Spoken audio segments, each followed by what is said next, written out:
Assalamualaikum warahmatullahi wabarakatuh.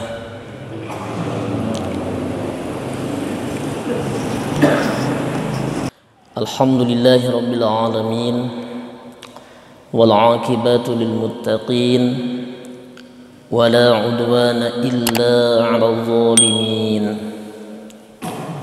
Asyhadu an la ilaha illallah wahdahu la syarika lah wa ashhadu anna Muhammadan abduhu wa rasuluh alladzi la nabiyya ba'dah. Allahumma shalli wa sallim wa barik ala sayyidina Muhammad sallallahu alaihi wasallam wa ala alihi wa ashabihi wa man tabi'ahum bi ihsanin ila yaumil qiyamah. Amma ba'du.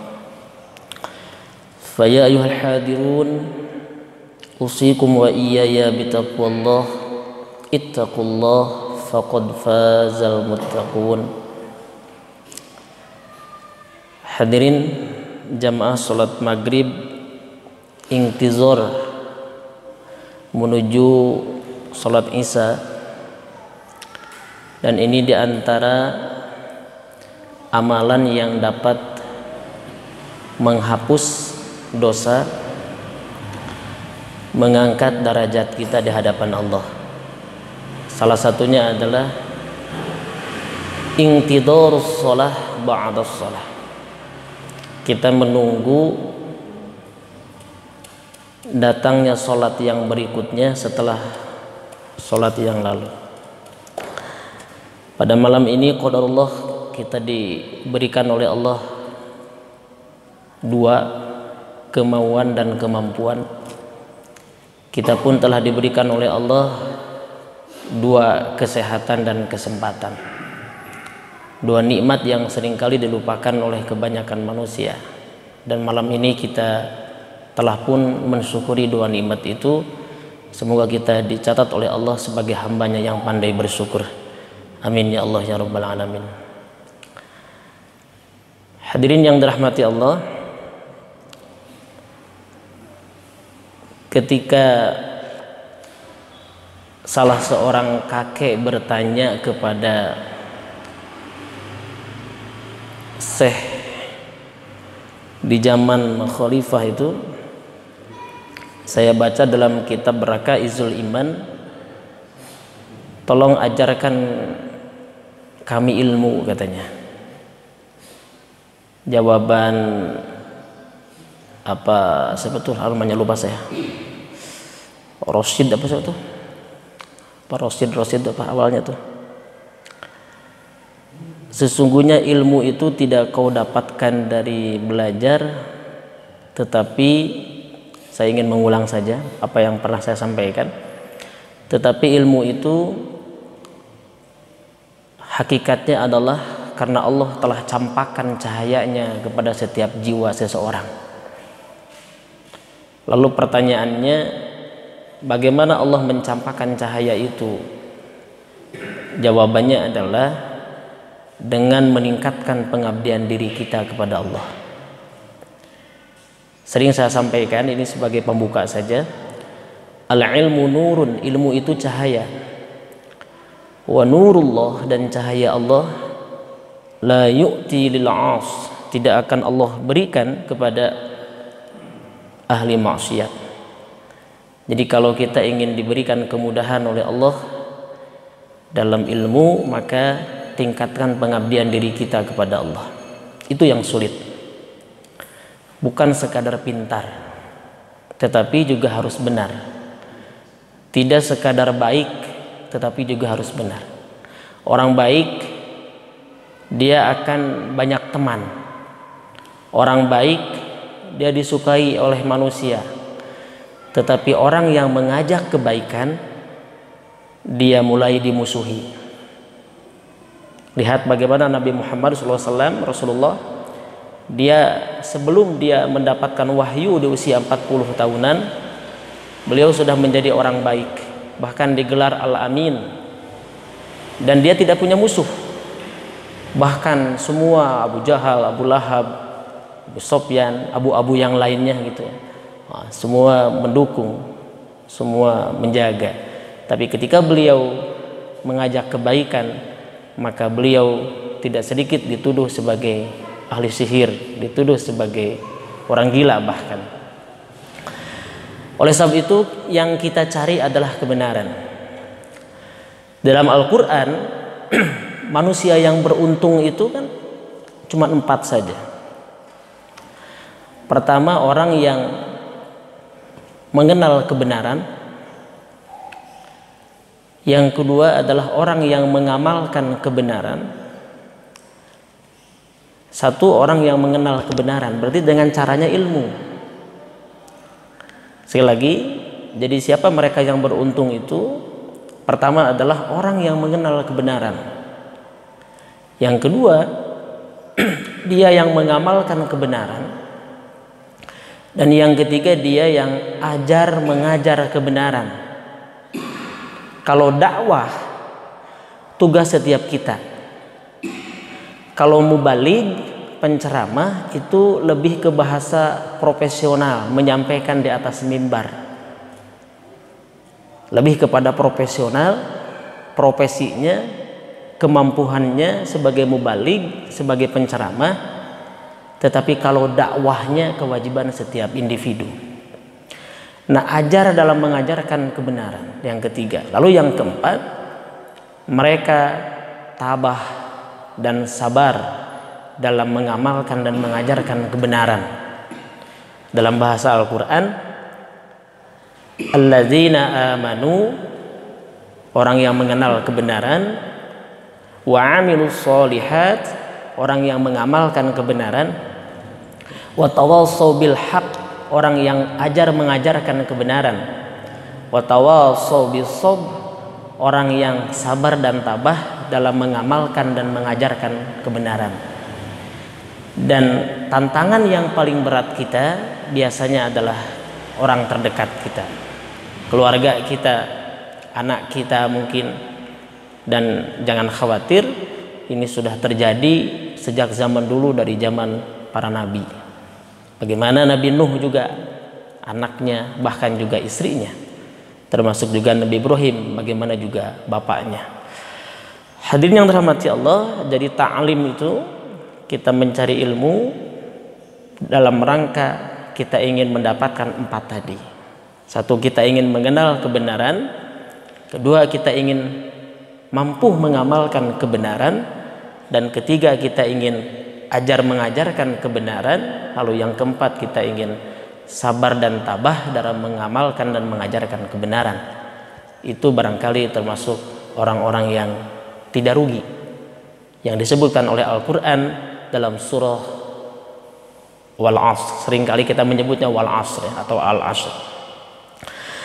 Bapak Ibu yang dirahmati Allah, kita akan melanjutkan pembahasan kita di malam hari ini yang biasanya di Ahad pagi. Sementara tadi pagi di rolling dulu dengan Bapak Ustadz Nasir. Saya minggu atau pekan kemarin mengisi jadwal beliau dan beliau mengisi jadwal saya tadi pagi. Sehingga malam hari ini kita doakan siapapun yang sedang diuji sakit oleh Allah, wabil khusus Pak Ustadz Nuh ya, yang mungkin beliau sudah sehat sebetulnya insya Allah, tapi masih diinformasikan harus menjaga diri dulu mungkin. Ataupun siapapun yang sedang diuji sakit oleh Allah, kita jadikan pengajian ini sebagai wasilah doa kita.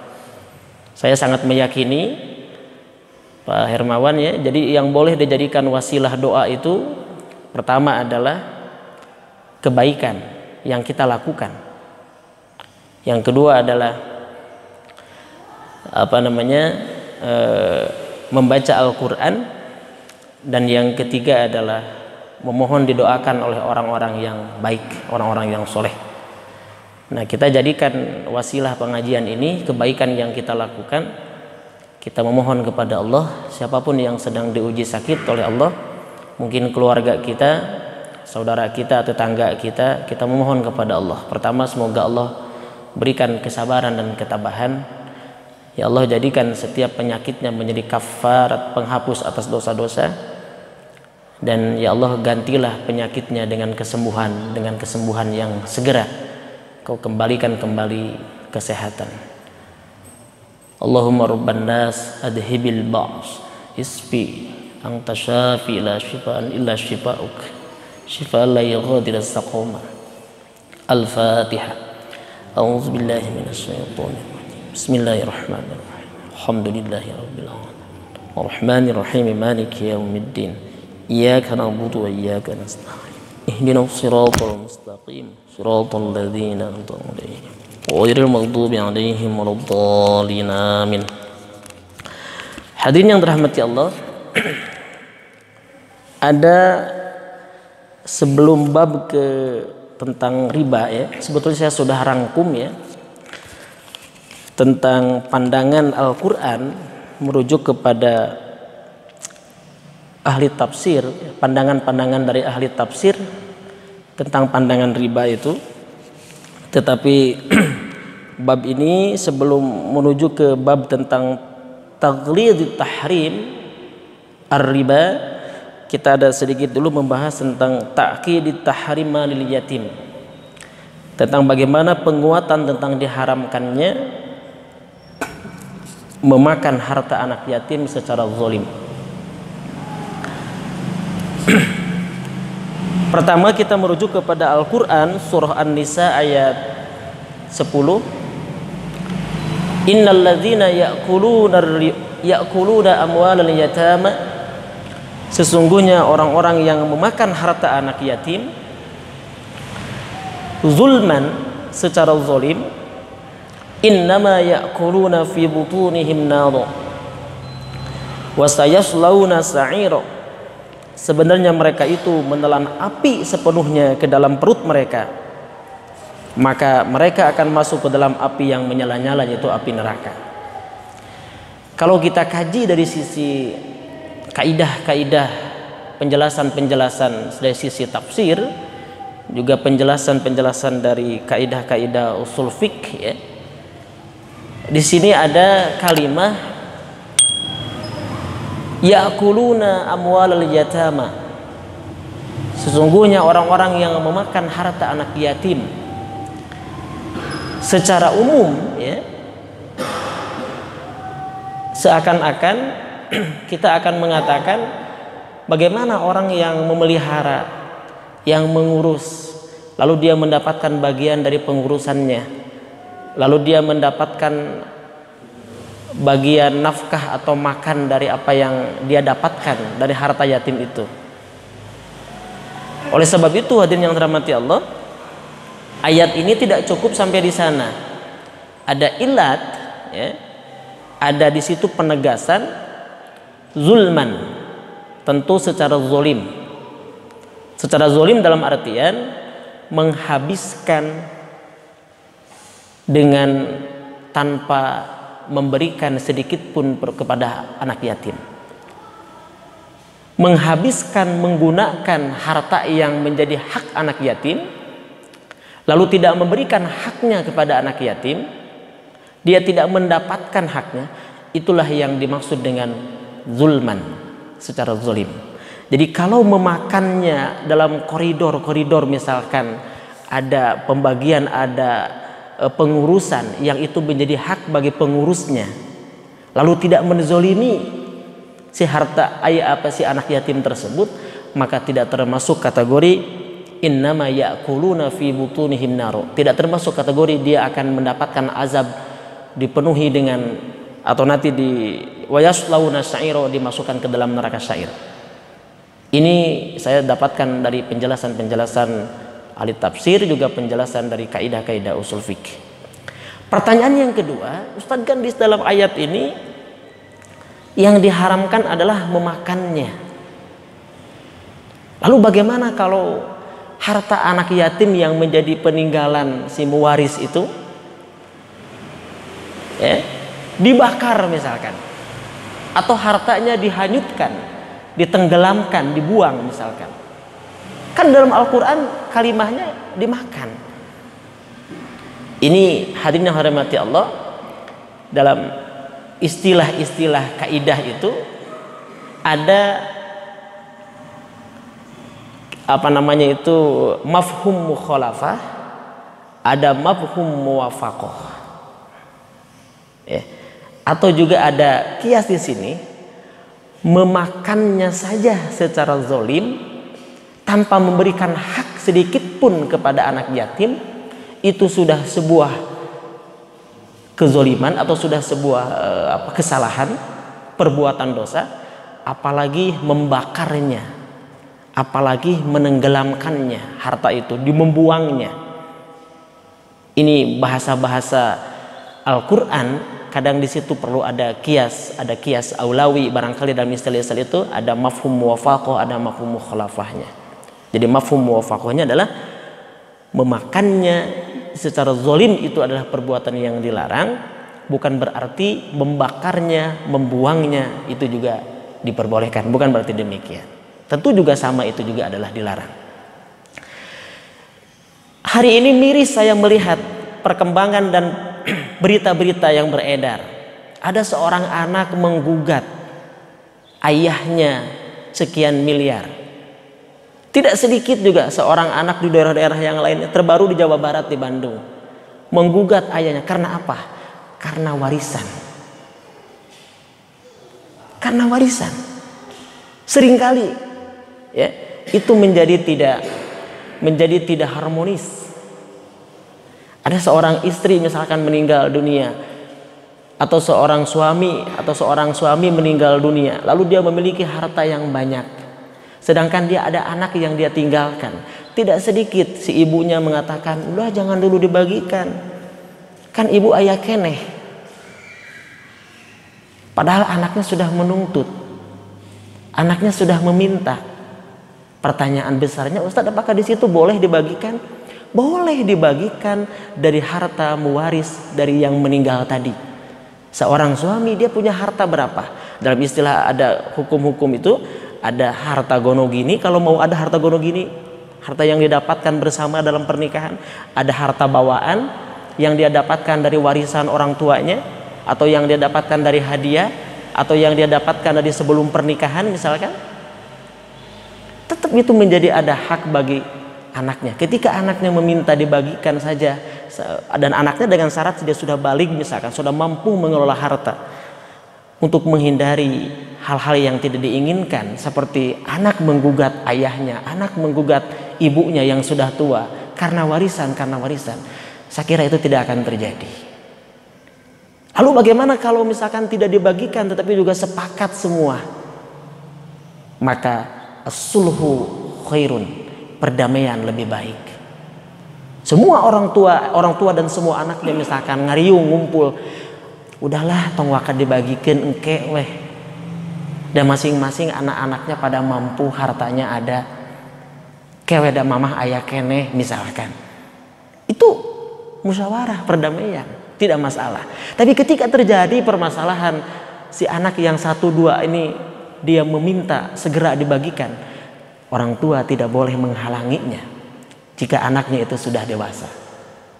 Karena dalam pengelolaan harta dalam istilah fikih ada yang boleh dimahjur. Dimahjur itu jangan dulu diberikan harta. Di antaranya adalah anak kecil yang belum baligh. Itu hartanya masih dipegang, dikelola oleh yang dewasa dulu. Meskipun hak dia hartanya.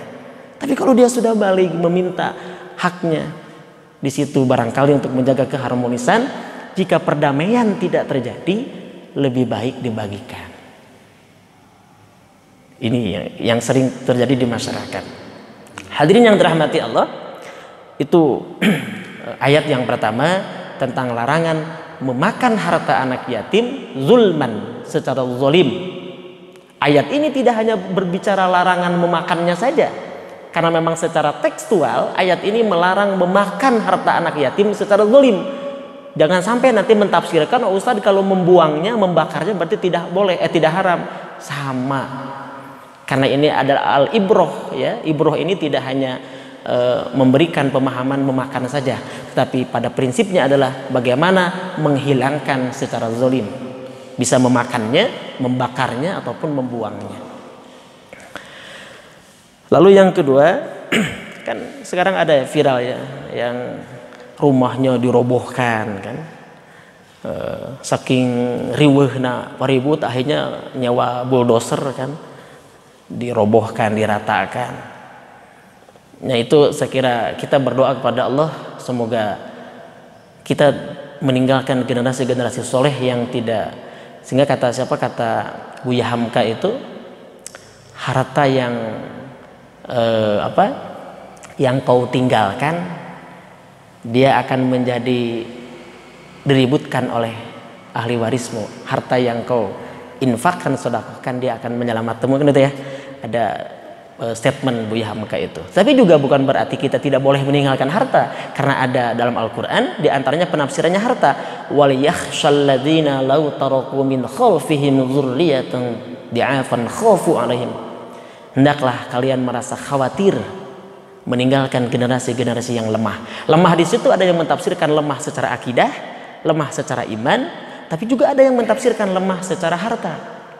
Karena ada keterangan kadal fakru ayyakuna kufron, nyaris hampir saja kefakiran itu bisa menimbulkan kekufuran.